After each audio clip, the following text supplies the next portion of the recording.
Welcome to the Word, bringing you the good news of Jesus Christ every day from the order of preachers around the world. Today the Church celebrates Saturday of the 12th week of Ordinary Time. And from the United States, we hear from Sister Mary Ann Watts, a Dominican Sister of Hope living in Asbury Park, New Jersey. Her preaching today is entitled Saints, Sinners, and Surprises, and the reading is from the Gospel of Matthew.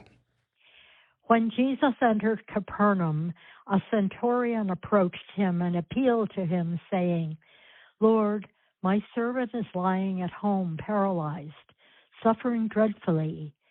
He said to him, "I will come and cure him." The centurion said in reply, "Lord, I am not worthy to have you enter under my roof. Only say the word, and my servant will be healed. For I too am a man subject to authority, with soldiers subject to me. And I say to one, 'Go,' and he goes, and to another, 'Come here,' and he comes, and to my slave, 'Do this,' and he does it." When Jesus heard this, he was amazed and said to those following him, "Amen, I say to you, in no one in Israel have I found such faith. I say to you, many will come from the east and the west and will recline with Abraham, Isaac, and Jacob at the banquet in the kingdom of heaven. But the children of the kingdom will be driven out into the outer darkness, where there will be wailing and grinding of teeth." And Jesus said to the centurion, "You may go, as you have believed, let it be done for you." And at that very hour his servant was healed. Jesus entered the house of Peter and saw his mother-in-law lying in bed with a fever. He touched her hand, the fever left her, and she rose and waited on him.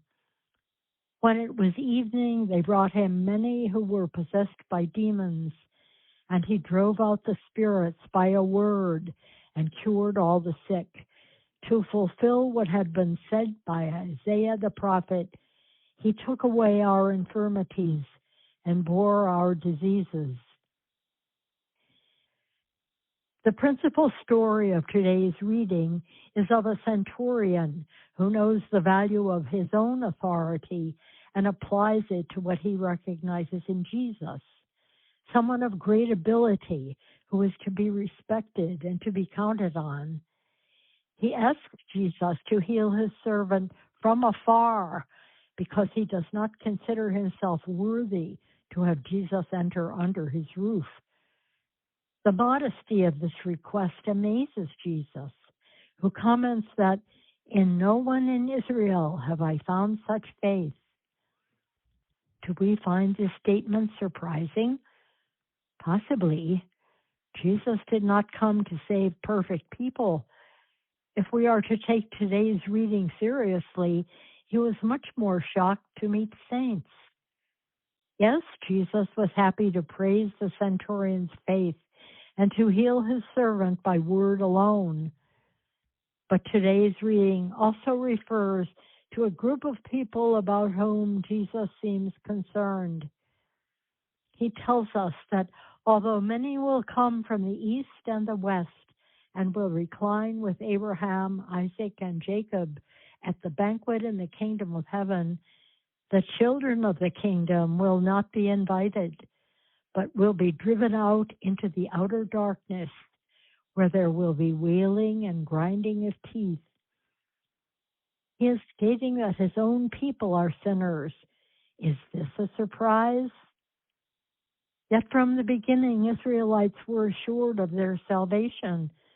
Deuteronomy says, "For you are a people holy to the Lord your God, who has chosen you out of all the people on the face of the earth to be his people, his treasured possession."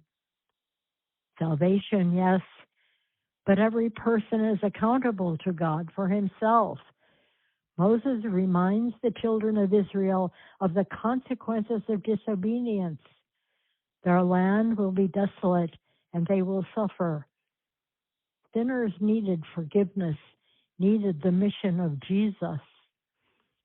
We next see Jesus healing Peter's mother-in-law, and as the day went on, they brought him many who were possessed by demons, and he drove out spirits and cured all the sick. Good people all, as was the centurion. And perhaps Jesus' thoughts go instead to those who will be driven out into the outer darkness, where there will be wailing and grinding of teeth. Don't his thoughts go instead to his sinful people and to the holy necessity of his mission to take away our infirmities and bear our diseases?